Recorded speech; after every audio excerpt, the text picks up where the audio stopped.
తెలంగాణ రాష్ట్రంలో ఉన్న వృద్ధులకు, వికలాంగులకు, వితంతువులకు తెలంగాణ రాష్ట్ర కాంగ్రెస్ ప్రభుత్వం అదిరిపోయే శుభవార్త తీసుకొని రావడం జరిగింది.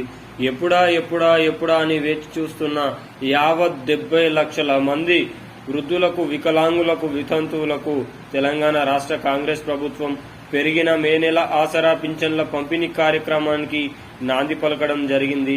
దీనికి సంబంధించిన పూర్తి సమాచారాన్ని మనం ఈ వీడియోలో చూద్దాం.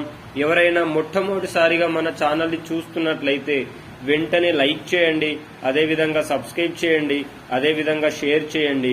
మీరు లైక్ చేయడం వల్ల ఈ వీడియో తెలంగాణ రాష్ట్రంలో ఉన్న వృద్ధులకు, వికలాంగులకు, వితంతువులకు ఎవరైతే ఆసరా పింఛన్ల కోసం వేచి చూస్తున్నారో వారందరికీ అందవేసిన వారవుతారు. ఎవరైతే సబ్స్క్రైబ్ చేసుకోవడం వల్ల తెలంగాణ రాష్ట్ర ప్రభుత్వం గాని, ఆంధ్రప్రదేశ్ రాష్ట్ర ప్రభుత్వం గాని, కేంద్ర ప్రభుత్వం గాని ప్రవేశపెట్టే వినూత్నమైన ప్రజా సంక్షేమ పథకాలు ఎప్పటికప్పుడు సమయానుసారంగా, నిర్దిష్టానుసారంగా మీ ముందుకు రావడం జరుగుతుంది.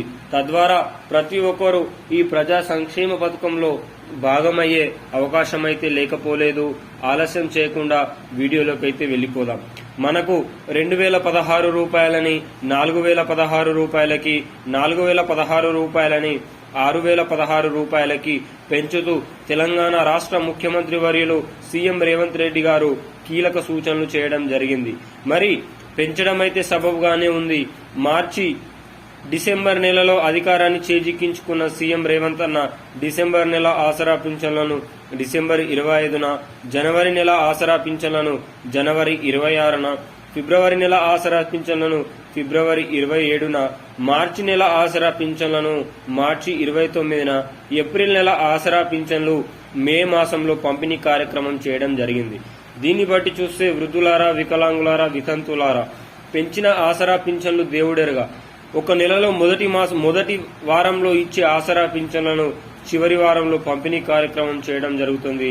ఇలాంటి తరుణంలో తీవ్ర వ్యతిరేకత వస్తున్న తరుణంలో తెలంగాణ రాష్ట్ర కాంగ్రెస్ ప్రభుత్వం 14 లోక్సభ సీట్లను పొందాలనే ఉద్దేశంతో తన వైఖరిని పూర్తిగా మార్చి పెరిగిన ఆసరా పింఛన్ల పంపిణీ కార్యక్రమం ఈ మే నెలలో ప్రారంభించాలని యోచిస్తా ఉంది.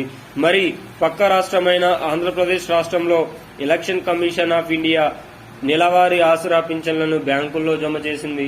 మరి తెలంగాణ రాష్ట్రంలో కూడా ఇదే విధంగా బ్యాంకుల్లోనే ఆసరా పింఛన్లను జమ చేయాలని ప్రభుత్వం యోచిస్తా ఉంది.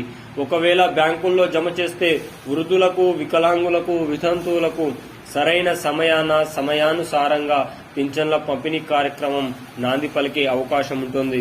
మిత్రులారా, మీ అందరికీ ఎన్నో న్యూస్ పేపర్లు, ఎన్నో సమాచారం క్లుప్తంగా తెలుసుకొని మీ ముందుకు వీడియోని తీసుకొని రావడం జరుగుతుంది. కావున ప్రతి ఒక్కరూ సబ్స్క్రైబ్ చేసి సపోర్ట్ చేయండి.